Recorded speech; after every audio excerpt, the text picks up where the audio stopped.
Good morning, students. Today I am going to continue my lecture for plus 1 political science, and the name of the chapter is Freedom vs Liberty. As you already know that for a human being to enjoy his freedom, some constraints must be imposed by the government. Here we discussed about harm principles.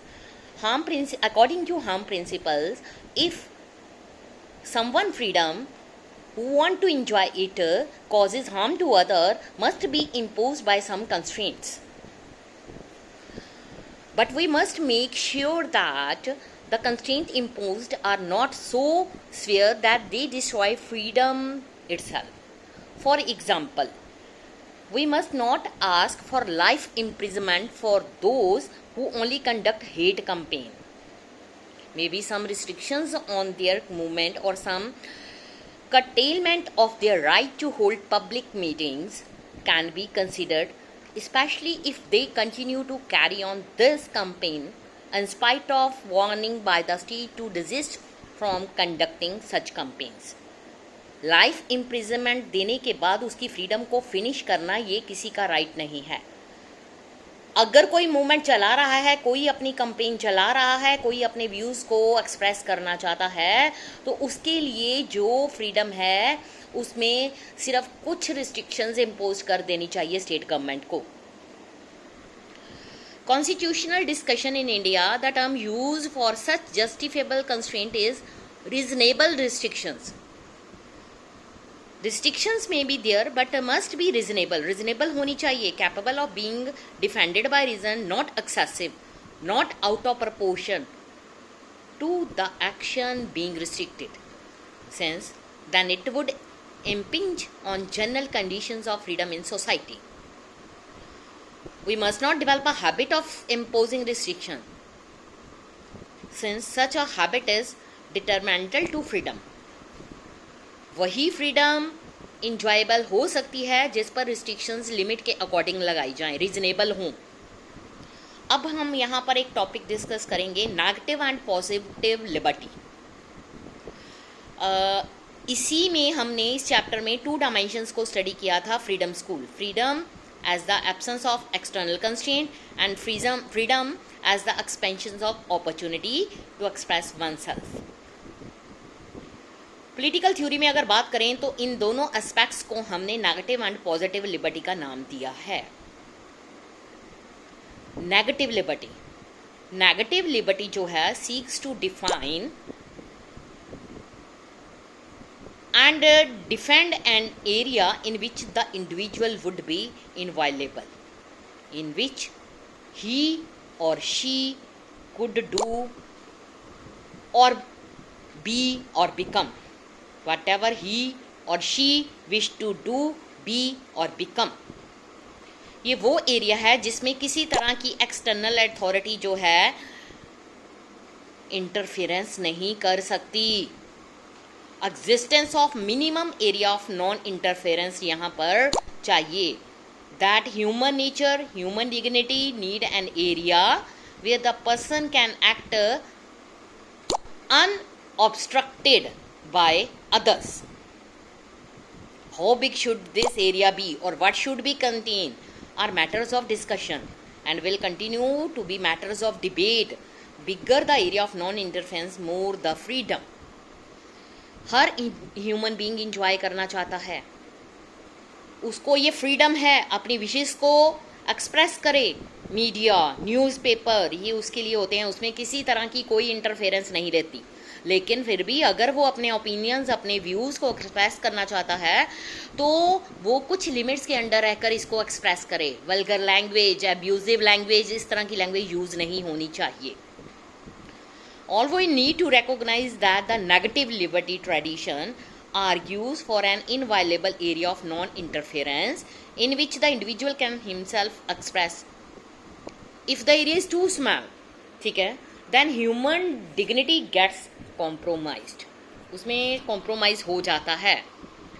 We may here ask the obvious question. ये कौन से question है? Like, is the choice of what clothes to wear in different situations, school, playing field, office, choice that belong to the minimum area, one that cannot be interfered with the external authority. It is a choice that can be interfered by state, religious authority, ICC, CBSE. Negative liberty arguments are in response to this question. Over what area am I the master? It is concerned with explaining the idea of freedom from, कि हमें किस चीज़ से freedom मिल सकती है. इसके contrast में कुछ arguments हैं पॉजिटिव लिबर्टी के, जो आइडिया ऑफ फ्रीडम टू को एक्सप्रेस करते हैं. They are in response to the answer who governs me, which the ideal answer is I govern myself. Positive liberty discussion जो है एक लॉन्ग ट्रेडिशन है that can be trace to Rousseau. बहुत सारे leaders हुए हैं, Hegel, उसके बाद Marx, Gandhi ji, Aurobindo, and also in those who draw their inspiration from these thinkers. It is concerned with looking at the conditions, nature of relationship between the individual in society, improving these conditions so that there should be overall development of the personality of human being. जो individual हैं वे flower की तरह हैं जो blossom करते हैं when soil is fertile, sun is gentle, water is adequate, care is regular. अगर हमें रेगुलर केयर मिलेगी, हम एक फ्लावर की तरह हैं, अगर उनको केयर मिलेगी तो इंडिविजुअल बीइंग जो सोसाइटी की डेवलपमेंट करेंगे, खुद की पर्सनैलिटी को डेवलप करेंगे. जो इंडिविजुअल हैं अपनी कैपेबिलिटी को डेवलप करेंगे. इसके लिए पॉजिटिव कंडीशन चाहिए, पॉलिटिकल सोशल डोमेन्स चाहिए. कोई भी पर्सन जो है उसको अलग नहीं करना चाहिए बिकॉज ऑफ पॉवर्टी और अनएम्प्लॉयमेंट. उनके पास एडिक्वेट मटेरियल प्रोवाइड करना चाहिए रिसोर्सेज का to pursue their wants and need. उनको भी अपॉर्चुनिटी मिलनी चाहिए ताकि वो भी डिसीजन मेकिंग प्रोसेस में पार्टिसिपेट कर सकें.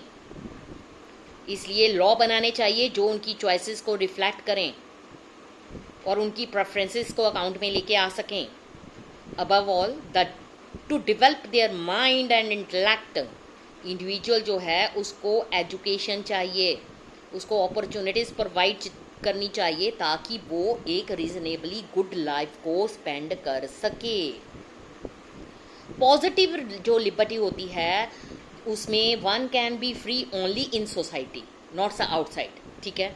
Hence try to make the society such that it enables the development of individual where negative liberty is only concern with inviolable area of non interference.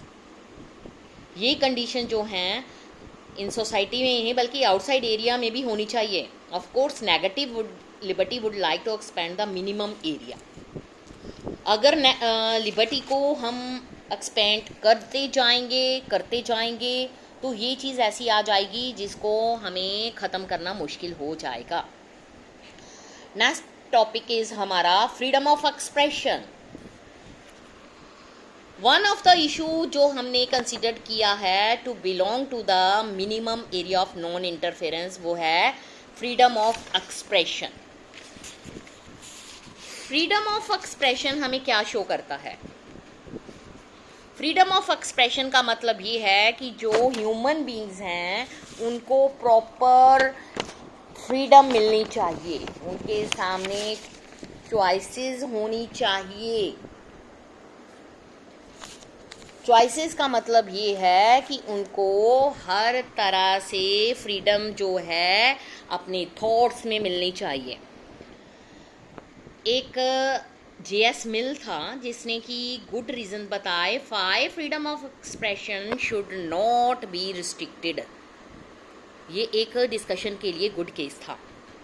Various time में हम ये देखते हैं कि demands to ban books, plays, films, academic articles in research journals कर दी जाती है. Let us think about this demand to ban books in the light of our discussions so that हम ये देख सकें कि freedom as the making of choices. यहाँ पर हम डिस्टिंक्शन कर सकते हैं नेगेटिव एंड पॉजिटिव लिबर्टी के बीच में. Where we recognize the need for justifiable constraint, लेकिन but these have to be supported by proper procedure, important moral argument.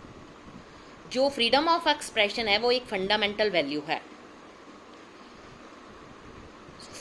और for that society must be willing to bear some inconvenience to protect it from people who want to restrict it. Voltaire statement है, I disapprove of what you say but I will defend to that your right to say it. How deeply are we committed to this freedom of expression. Example दी गई है, some years ago Deepa Mehta, एक film maker, wanted to make a film about widows in Varanasi. It sought to explore the plight of widows, but इसके लिए strong protest था section of polity, जिन्होंने ये feel किया it would show India in a very bad light, who felt it was being made to cater to foreign audiences, who felt it would bring a bad name to the ancient town.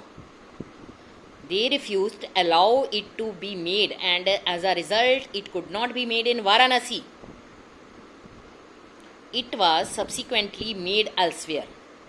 इसी तरह से कुछ books, Ramayana retold by Aubrey Menon, Satanic Verses by Salman Rushdie, इसको ban कर दिया गया after the protest from some sections of society. जो एक फिल्म थी लास्ट टेम्पटेशन ऑफ क्राइस्ट और प्ले था मी नथुराम बोलते, इसको भी कुछ प्रोटेस्टर ने बैन करवा दिया। बैनिंग जो है बेटा एक इजी सॉल्यूशन है फॉर द शॉर्ट टर्म, क्योंकि ये इमीडिएट डिमांड को पूरा करता है, बट ये हार्मफुल है फॉर द लॉन्ग टर्म, जो कि सोसाइटी में फ्रीडम है उसको रोकने के लिए। Because once one begins to ban then one develop a habit of banning. ये बैनिंग की हैबिट चलती जाएगी, but does this mean that we should never ban? After all, we do have censorship of film.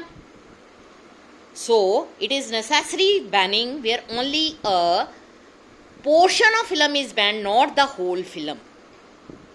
इसके बाद इस question के ऊपर debate चली, one should be one ban, when should one ban and when should one not, should one never ban। इस तरह से ये डिस्कशन चलती गई और इसमें ये बताया गया कि क्या चीज़ें बैन होनी चाहिए या नहीं होनी चाहिए। In England anyone who is, कोई भी पर्सन ले लो जो एम्प्लॉयड है to work for the royal household is constrained by contract, उसको कंट्रेन मतलब कॉन्ट्रैक्ट करना पड़ता है from writing about the inner affair of the household. इसके लिए एक such a person were to leave the employment that they would be unable to give an interview or write an article or author a book about the politics of royal household। क्या ये unjustifiable constraint on the freedom of expression है? अब हम next इसके बारे में study करेंगे, constraint on different kinds of debate discussion. ये कल मैं अपने टॉपिक में करवाऊंगी। Thank you students.